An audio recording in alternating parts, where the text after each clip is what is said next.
যে মৃত্যুতে শহীদি মর্যাদা লাভ হয়। প্রত্যেক প্রাণীকে অবশ্যই মৃত্যুর স্বাদ গ্রহণ করতে হবে।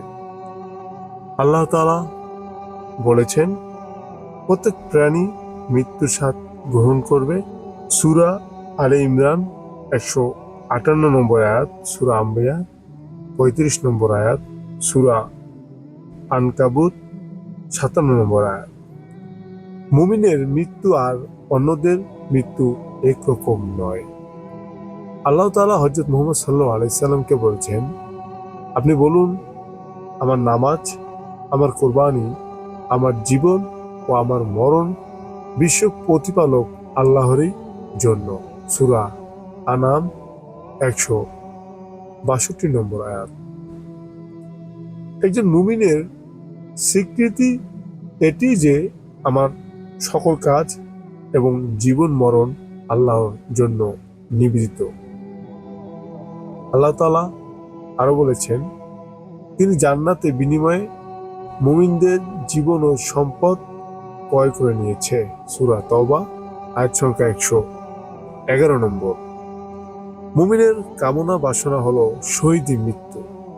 কেননা মহানবী সাল্লাল্লাহু আলাইহি সাল্লাম বলেছেন, যে ব্যক্তি মৃত্যুবরণ করলো অথচ জিহাদ করেনি, এমনকি মনে জিহাদের তথা শহীদি মৃত্যুর চিন্তাও করেনি, সে যেন মুনাফিকির অবস্থায় মৃত্যুবরণ করলো। সহিহ মুসলিম শরীফের হাদিস। শহীদি মৃত্যুর দুই প্রকার।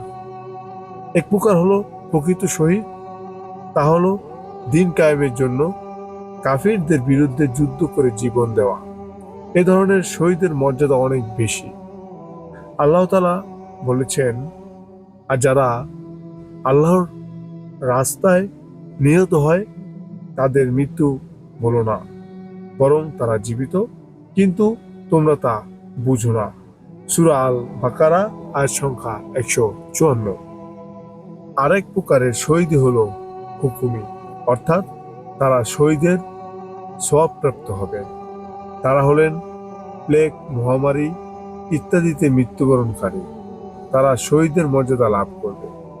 এ প্রসঙ্গে ইরবাত ইবনে সারিয়া থেকে বর্ণিত হয়েছে, তিনি বলেন, শহীদ ও বিছানায় মৃত্যুবরণকারীর আল্লাহ তাআলার সঙ্গে মহামারীতে মৃত্যুবরণকারীর ব্যাপারে বিতর্ক করে। শহীদ বলে, আমাদের ভাইয়েরা আমাদের মতোই মৃত্যুবরণ করছে, সুতরাং তাদের আমাদের মতো মর্যাদা দান করুন।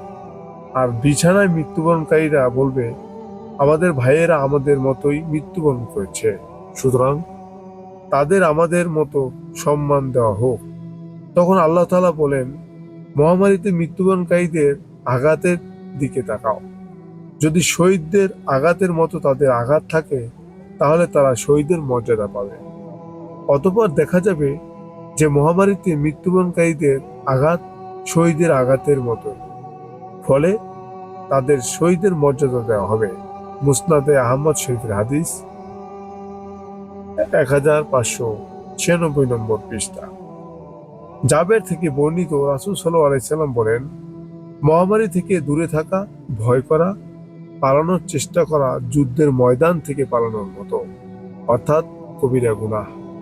যে ব্যক্তি মহামারীতে মৃত্যুবরণ করলো অথবা ধৈর্য ধারণ করলো, সে শহীদের সম্মান পূর্ণ লাভ করলো।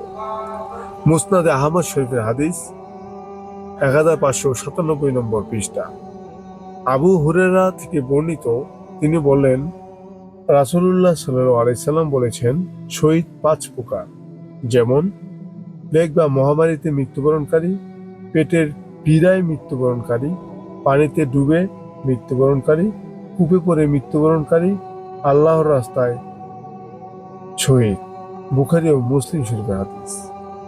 জাবের থেকে বর্ণিত, তিনি বলেন, রাসূলুল্লাহ সাল্লাল্লাহু আলাইহি সাল্লাম আল্লাহর রাস্তায় নিহত হওয়া ছাড়া শহীদ সাহায্য, যেমন প্লেগে মৃত্যুবরণকারী, পানিতে ডুবে মৃত্যুবরণকারী, আঘাতে মৃত্যুবরণকারী, পেটের পীড়ায় মৃত্যুবরণকারী, আগুনে পুড়ে মৃত্যুবরণকারী, কূপে পড়ে মৃত্যুবরণকারী, সন্তান প্রসব যন্ত্রণায় মৃত্যুবরণকারী নারী।